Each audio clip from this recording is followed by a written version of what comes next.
तो दोस्तों, आज हम बात करेंगे अदानी पोर्ट्स के बारे में। अदानी ग्रुप पिछले कुछ दिनों से काफ़ी चर्चा में है और इस ग्रुप के सभी शेयर्स में पिछले एक साल में काफ़ी अच्छा लंबा रन अप देखने को मिला है और इसमें कुछ शेयर डबल हो गए हैं और कुछ शेयर्स 8 टाइम्स तक इंक्रीज हो गए हैं। इसने इन्वेस्टर्स को काफ़ी अच्छी वेल्थ बना के दी है। लेकिन पिछले महीने कुछ न्यूज़ आर्टिकल्स, कुछ ट्वीट्स और क्लैरिफिकेशंस की वजह से इन शेयर्स में काफ़ी तेज़ गिरावट देखने को मिली। इन सभी कारणों की वजह से इस ग्रुप के सभी शेयर्स फोकस में आ गए और इस पॉइंट पर सभी इन्वेस्टर्स के मन में ये डाउट है कि अब ये शेयर्स गिरेंगे, चढ़ेंगे या इसमें क्या करना चाहिए। इसीलिए हम आज बात करेंगे अदानी पोर्ट्स के ऊपर। इस पूरे घटनाक्रम की शुरुआत हुई इकोनॉमिक टाइम्स में छपे एक आर्टिकल के द्वारा और इस आर्टिकल में ये कहा गया कि 3 एफपीआई जो अदानी ग्रुप में बहुत बड़ा हिस्सा ओन करते हैं, उनके अकाउंट को एनएसडीएल ने फ्रीज कर दिया है। इन 3 एफपीआईज के नाम हैं Albula investment fund, Cresta fund और एपीएमएस इन्वेस्टमेंट फंड और ये तीनों मिलकर करीब 43,500 करोड़ वर्थ के शेयर्स अदानी ग्रुप में होल्ड करते हैं। इस रिपोर्ट में ये कहा गया कि अकाउंट फ्रीज करने के कारण ये है कि इन ग्रुप्स ने कुछ महत्वपूर्ण इन्फॉर्मेशन एनएसडीएल को नहीं सौंपी है, तो इनसफिशिएंट डिस्क्लोजर ऑफ इन्फॉर्मेशन के चलते इन अकाउंट्स को एनएसडीएल ने फ्रीज कर दिया है। अकाउंट फ्रीज करने का मतलब ये है कि ये सारे इन्वेस्टमेंट फंड अब अदानी ग्रुप में अपने शेयर्स ना बेच सकते हैं, ना खरीद सकते हैं या ना ही कोई ट्रांजेक्शन कर सकते हैं। इस रिपोर्ट के पब्लिश होने के कुछ ही मिनटों बाद में सुचेता दलाल, जो कि एक जानी मानी जर्नलिस्ट हैं, उन्होंने भी ट्वीट करके यह अंदेशा जताया कि कुछ ऑपरेटर्स पिछले कुछ समय से एक बहुत बड़े ग्रुप में उनकी प्राइसेस को रिग करते हुए आसमान पर ले जा रहे हैं और मार्केट ने उनके इस अंदेशे को डायरेक्ट अदानी ग्रुप से जोड़ लिया। अब क्योंकि सुचेता दलाल, जिन्होंने 1992 के हर्षद मेहता स्कैम को भी उजागर किया था, तो मार्केट को लगने लगा कि हो सकता है कि अदानी ग्रुप के अंदर भी कुछ बड़ा घोटाला हो रहा हो और इसीलिए मार्केट ने इकोनॉमिक टाइम्स में छपी रिपोर्ट और सुचेता दलाल के ट्वीट को जोड़कर अदानी ग्रुप के ऊपर एक नेगेटिव बायस बना लिया और उनके शेयर्स में काफ़ी अच्छी पिटाई देखने को मिली। सुचेता दलाल को 2006 में पद्म श्री से सम्मानित किया जा चुका है, इसीलिए उनके ट्वीट को मार्केट ने काफ़ी सीरियसली लिया। इस घटना के 2 दिन बाद बीएसई ने अपनी वेबसाइट पे क्लैरिफिकेशन जारी किया और उसमें कहा गया कि इकोनॉमिक टाइम्स में छपे जिन 3 एफपीआई के अकाउंट को फ्रोज करने की बात कही गई थी, वो अकाउंट अभी भी एक्टिव हैं और उनको फ्रीज नहीं किया गया है। उन्होंने ये भी कहा कि ये इन्फॉर्मेशन इन्वेस्टिंग कम्युनिटी को मिसलीड करने के लिए एक रूमर की तरह फैलाई गई है और इसमें कुछ भी सच्चाई नहीं है। और इस क्लैरिफिकेशन के एक दिन बाद एनएसडीएल ने भी एक क्लैरिफिकेशन इशू किया जिसमें यह कहा गया कि तीनों एफपीआईज के अकाउंट अभी भी एक्टिव स्टेटस में हैं। लेकिन ये क्लैरिफिकेशन इशू करने तक अदानी ग्रुप के शेयर्स में काफ़ी हद तक डैमेज हो चुका था। एफएनओ में लिस्टेड शेयर्स 20-30% तक नीचे आ चुके थे और कैश मार्केट के शेयर्स में 5% का लोअर सर्किट लगते जा रहा था। तो इस तरह कुछ ट्वीट और एक न्यूज़ आर्टिकल की वजह से इन्वेस्टर्स को काफ़ी नुकसान झेलना पड़ा और अब उनके सामने समस्या ये है कि अदानी ग्रुप के शेयर्स में अब क्या किया जाए, क्योंकि न्यूज़ रिपोर्ट के चलते और सुचेता की चेतावनी की वजह से इन्वेस्टर्स के मन में कई डाउट पैदा हो गए हैं। क्योंकि जिन इन्वेस्टर्स ने पिछले साल इस ग्रुप के स्टॉक्स को खरीदे थे, वो तो अभी भी अच्छे खासे मुनाफे पे बैठे हैं, परंतु उन इन्वेस्टर्स ने जिन्होंने हाई पे इन ग्रुप के शेयर्स को खरीदा है, वो अब इन ग्रुप में फंस चुके हैं और नए इन्वेस्टर्स इस डाउट में हैं कि क्या वो इस ग्रुप में निवेश करें या अभी कुछ समय के लिए होल्ड करें। तो अदानी ग्रुप के उन शेयर्स में से आज हम डिस्कस करेंगे अदानी पोर्ट। और आइए अब चलते हैं चार्ट के ऊपर। अब आपके सामने है अदानी पोर्ट्स का पिछले 5 साल का चार्ट। इस चार्ट को हम 2 पार्ट्स में एनालाइज करेंगे। फर्स्ट पार्ट जो कोरोना से पहले का पीरियड था और दूसरा पार्ट जो कोरोना के बाद का पीरियड था। फर्स्ट फेज की रैली के दौरान अदानी पोर्ट का शेयर 2016 मिड से करीब 170 के पास से होता हुआ 2017 के एंड तक 450 रुपये का हाई लगा चुका था। इस तरह इस 1.5 साल में अदानी पोर्ट का शेयर लगभग 3 गुना हो गया और उसके बाद नेक्स्ट 2 साल में अदानी पोर्ट का शेयर एक नैरो रेंज में कंसोलिडेट करता रहा और इसने फिबोनाची रिट्रेसमेंट के लेवल्स को काफ़ी अच्छे से फॉलो किया, जिसमें इसने कई बार 23.6% के लेवल को टच किया, कई बार 38% के लेवल को टच किया और 2 बार 50% तक रिट्रेस हुआ। तो एक अच्छे लंबे रनअप के बाद में अगले कुछ सालों तक ये एक नैरो रेंज में रिट्रेस करता रहा और इसने फिबोनाची लेवल्स को काफ़ी अच्छे से फॉलो किया। अब चलते हैं फेज 2 के एनालिसिस पे। फेज 2 का पीरियड हम ले सकते हैं फरवरी 2020 से, जब कोरोना ने पूरे वर्ल्ड में अपना इफेक्ट दिखाना शुरू कर दिया था। कोरोना के कारण अदानी पोर्ट के अंदर भी काफ़ी तेज़ गिरावट देखने को मिली और उससे रिकवर होने में लगभग 1 साल लग गया और नवंबर एंड तक अदानी पोर्ट्स उसी लेवल पर वापस आ गया जहां से इसने गिरावट दिखाई थी। और इसीलिए हम अपने एनालिसिस में ये कोरोना टाइम का पीरियड को इग्नोर कर रहे हैं, क्योंकि प्री कोरोना और पोस्ट कोरोना के प्राइस लेवल्स तक स्टॉक को रिकवर करने में जो टाइम लगा वो एक वन ऑफ इवेंट है, क्योंकि कोरोना की वजह से पूरे ग्लोब में गिरावट देखने को मिली। इसीलिए ये पीरियड हमें अपने एनालिसिस में शामिल नहीं करना चाहिए। आइए अब देखते हैं अदानी पोर्ट्स के पिछले 7 महीने का चार्ट। इन 7 महीनों में अदानी पोर्ट का शेयर 370 रुपये से बढ़कर 2 बार 900 रुपये के लेवल्स को टच कर चुका है। और इन दो लेवल्स को लेकर अगर हम फिबोनाची रिट्रेसमेंट बनाएं तो हमें दिखाई देगा कि ये फिबोनाची रिट्रेसमेंट्स के लेवल को अभी भी काफ़ी अच्छे से फॉलो कर रहा है। इसने फिबोनाची के अकॉर्डिंग 38% और 23% के लेवल के आसपास कई बार कंसोलिडेशन दिखाया है और पिछले महीने की नेगेटिव न्यूज़ के कारण इसने अपने 50% के रिट्रेसमेंट लेवल को भी टच किया, लेकिन वहाँ से रिबाउंड करने में सफल रहा और 23% के लेवल पे जाके फिर कंसोलिडेशन के फेज में चला गया है।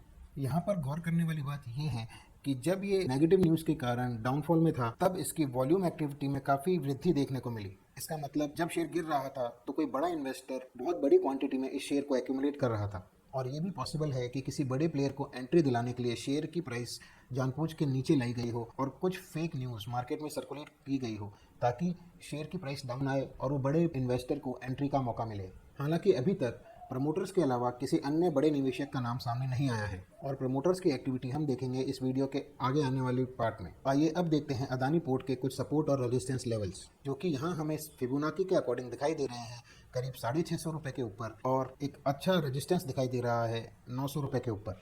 और अब देखते हैं अदानी पोर्ट्स की ऑप्शन चेन। अदानी पोर्ट की अगस्त सीरीज़ की ऑप्शन चेन में ज़्यादा एक्टिविटी नहीं है, इसीलिए हम फोकस करेंगे जुलाई मंथ की ऑप्शन चेन पर। ऑप्शन चेन के अकॉर्डिंग हमें रेजिस्टेंस दिखाई दे रही है करीब 750 के लेवल पर और उसके बाद 800 के लेवल के ऊपर। वहीं दूसरी तरफ हमें एक सपोर्ट दिखाई दे रहा है करीब 650 के ऊपर और उसके बाद करीब 700 के ऊपर। तो इसका मतलब अदानी पोर्ट का शेयर जो कि अभी करीब 710 के अराउंड चल रहा है, नीचे में टच कर सकता है 700 का लेवल और अगर वो क्लोजिंग बेसिस पे टूटा तो अदानी का शेयर 650 तक भी जा सकता है। वहीं ऊपर में नियर फ्यूचर में 750 का लेवल टच कर सकता है और अगर वह लेवल टूटा तो उसके बाद 800 रुपये तक भी जा सकता है, जहां पर उसे काफ़ी अच्छी रेजिस्टेंस देखने को मिल सकती है। अब देखते हैं अदानी पोर्ट के कुछ फंडामेंटल पैरामीटर्स। यहाँ हम देख सकते हैं कि अदानी का पीई, आरओसीई और आरओई काफ़ी नॉर्मल लेवल पे ही हैं और कोई बड़ी गड़बड़ी दिखाई नहीं दे रही है। कंपनी के क्वार्टरली सेल्स फिगर्स पे नज़र डालें तो कोरोना के बाद जहां हमें यहाँ एक डिप देखने को मिल रहा है, दिसंबर 2020 और मार्च 2021 में कंपनी ने अच्छी सेल्स रिपोर्ट करी हैं जो कि प्री कोरोना लेवल के ऊपर निकल चुकी हैं और कंपनी के नेट प्रॉफिट में भी अच्छी रिकवरी देखने को मिली है। कंपनी की बैलेंस शीट को देखें तो अदानी पोर्ट्स की बोरोइंग्स कुछ हद तक बढ़ गई हैं, लेकिन दूसरी तरफ कंपनी ने अपने फिक्स असेट्स को भी काफ़ी अच्छे तरीके से बढ़ाया है। इसका मतलब कंपनी ने बोरोइंग्स के द्वारा मिले पैसे का यूटिलाइजेशन अपने फिक्स असेट्स को बढ़ाने और कंपनी के विस्तार में लगाया है, जो कि इन्वेस्टर्स के लिए काफ़ी अच्छी बात है। इससे हमें कंपनी की फॉरवर्ड थिंकिंग का पता चलता है, क्योंकि ये तो सभी जानते हैं कि कोरोना के कारण दुनिया के सभी पोर्ट्स और कंटेनर मूवमेंट रुक गए थे, लेकिन जैसे जैसे कोरोना कम होगा वैसे वैसे ग्लोबली पोर्ट्स पर से रेस्ट्रिक्शन कम हो जाएंगे और ग्लोबल फ्रेट मूवमेंट चालू हो जाएगा। तो अदानी पोर्ट ने कोरोना के लॉकडाउन पीरियड को अपने पोर्ट्स को एक्सपेंड करने और अपनी फिक्स एसेट्स को बढ़ाने में लगाया है, जो कि निवेशकों के लिए एक अच्छी बात है। कंपनी के शेयर होल्डिंग पैटर्न पर नज़र डालें तो हमें ये दिखाई देगा कि पिछले कुछ क्वार्टर से प्रमोटर धीरे धीरे करके अपना शेयर अदानी पोर्ट्स में बढ़ा रहे हैं। पिछले 2 क्वार्टर में एफआईआईज का शेयर्स भी इंक्रीज हुआ है और बॉटम में देखें तो पब्लिक का शेयर केवल 3.5% है, जो कि काफ़ी कम है। और जैसा कि हम पहले भी डिस्कस कर चुके हैं, अच्छी कंपनीज के अंदर पब्लिक शेयर होल्डिंग काफ़ी कम होती है, क्योंकि बड़ी शेयर होल्डिंग बड़े निवेशक पहले ही ले चुके होते हैं, तो कंपनी का फ्री फ्लोट रिटेल निवेशकों के लिए काफ़ी कम उपलब्ध होता है। और आपको ज़्यादातर अच्छी कंपनीज के शेयर में प्रमोटर्स और एफआईआई एंड डीआईआई का शेयर काफ़ी ज़्यादा देखने को मिलेगा और पब्लिक शेयर होल्डिंग काफ़ी कम देखने को मिलेगी। लेकिन ऐसा नहीं है कि अदानी पोर्ट्स में सब अच्छा ही है। आइए अब देखते हैं अदानी पोर्ट में सबसे बड़ा कंसर्न क्या है। यहाँ हम देख सकते हैं शेयर होल्डिंग पैटर्न का डीप एनालिसिस, जिसमें प्रमोटर्स के शेयर होल्डिंग को बाइफरकेट करके दिखाया गया है प्लेस्ड परसेंट शेयर्स में और नॉर्मल होल्डिंग्स के अंदर। ये येलो वाला शेडेड रीजन हमको ये दिखाता है कि प्रमोटर्स ने अपनी होल्डिंग्स में कितना % हिस्सा गिरवी रखा हुआ है। और यहाँ हम देख सकते हैं कि अदानी पोर्ट के प्रमोटर पैसे की रिक्वायरमेंट को पूरी करने के लिए अपना हिस्सा गिरवी रखते रहते हैं। तो कभी उनका गिरवी रखा हुआ हिस्सा बढ़ जाता है, फिर अगले क्वार्टर में कम हो जाता है, फिर बढ़ जाता है और फिर अगले क्वार्टर में कम हो जाता है। प्रमोटर्स के द्वारा अपना शेयर को गिरवी रखना अच्छा नहीं माना जाता है, लेकिन अदानी के केस में ऐसा लगता है कि ये उनकी हैबिट बन चुकी है कि जब भी पैसे की ज़रूरत हो तो अपने शेयर्स को गिरवी रख दो और फिर जब रिक्वायरमेंट पूरी हो जाए तो उन शेयर्स को छुड़ा लो। क्योंकि जिन असेट्स को कोलेटरल में रखकर ये पैसा उठाया गया है, मुसीबत के टाइम वो शेयर्स के बिकने की नौबत आ सकती है और अगर ऐसा हुआ तो इन्वेस्टर्स को काफ़ी भारी नुकसान हो सकता है और शेयर प्राइस में काफ़ी भारी गिरावट देखने को मिल सकती है। तो ये थी एक कंसर्न की बात। आइए अब एनालाइज करते हैं मिंट पेपर में छपे एक आर्टिकल को। पिछले महीने मिंट में छपे आर्टिकल के अनुसार इंडिया के एक्सपोर्ट्स में 46% का राइज देखने को मिला। इसका मतलब ग्लोबली पोर्ट्स के अंदर रेस्ट्रिक्शंस हट रहे हैं और फ्रेट मूवमेंट वापस चालू होने की ओर अग्रसर है। ये न्यूज़ अदानी पोर्ट्स के लिए काफ़ी उत्साहजनक है, क्योंकि अगर पोर्ट्स चालू हो जाएंगे तो अदानी के पोर्ट्स पे कार्गो मूवमेंट फिर से चालू हो जाएगा और उनके रेवेन्यू में भी इजाफा देखने को मिलेगा। इसका सीधा असर अदानी के शेयर पे दिखेगा और अदानी पोर्ट का शेयर वापस 900 के लेवल्स को टच कर सकता है। आइए अब देखते हैं पिछले एक महीने में अदानी पोर्ट के डिलीवरी वॉल्यूम एनालिसिस। तो यहाँ हम देख सकते हैं पिछले एक महीने में अदानी पोर्ट्स के अंदर कितना डिलीवरी क्वांटिटी का ट्रांजैक्शन हुआ है। यहाँ हम देख सकते हैं कि जून मंथ के स्टार्टिंग में अदानी पोर्ट का शेयर प्राइस 800 से 900 रुपये के बीच था और उसकी डिलीवरेबल क्वांटिटी करीब 20 लाख से 30 लाख शेयर्स के बीच में रहती थी। पर 12 जून को वो नेगेटिव न्यूज़ आने के बाद 14 जून को अदानी पोर्ट के शेयर में काफ़ी अच्छा खासा डिक्लाइन देखने को मिला और इस डिक्लाइन का फ़ायदा उठाते हुए उसकी डिलीवरेबल क्वांटिटी काफ़ी हद तक इंक्रीज़ हो गई, जो 30 लाख से बढ़कर 1.5 करोड़ शेयर्स की डिलीवरी हो गई। इसका मतलब उस प्राइस के डाउनफॉल में किसी बड़े निवेशक ने भारी मात्रा में शेयर्स को एक्यूमुलेट किया। उस इवेंट के बाद भी अदानी पोर्ट का शेयर कंटिन्यू एक डाउन ट्रेंड में रहा और इस डाउन ट्रेंड का फ़ायदा उठाते हुए कुछ बड़े निवेशकों ने भारी क्वांटिटी में शेयर्स को एक्यूमुलेट किया।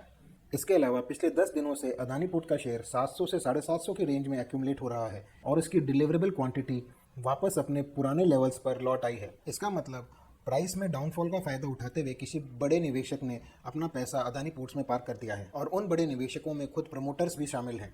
आइए अब देखते हैं प्रमोटर्स की एक्टिविटी। इस एक्सेल में आप देख सकते हैं अदानी पोर्ट्स के प्रमोटर्स के द्वारा बाय किए गए शेयर्स की वैल्यू, उनकी एवरेज प्राइस और जिस डेट को ये ट्रांजैक्शन हुआ।